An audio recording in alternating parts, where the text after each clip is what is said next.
ইউরোপের চালকদের ব্যক্তিগত তথ্য যুক্তরাষ্ট্রে পাচার করার অভিযোগে রাইড শেয়ারিং অ্যাপ উবারকে 32 কোটি 40 লাখ ডলার জরিমানা করেছে নেদারল্যান্ডসের ডেটা সুরক্ষা বিষয়ক নিয়ন্ত্রক সংস্থা Dutch data protection authority DPA.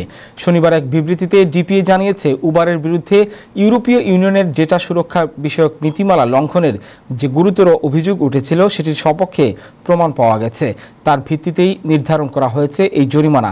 ডিপিএর বিবৃতিতে আরও বলা হয়েছে, যুক্তরাষ্ট্রের তথ্য পাঠানো ইস্যুতে জিডিপিআরের যেসব নীতিমালা রয়েছে সেসবের একটিও মানেনি উবার।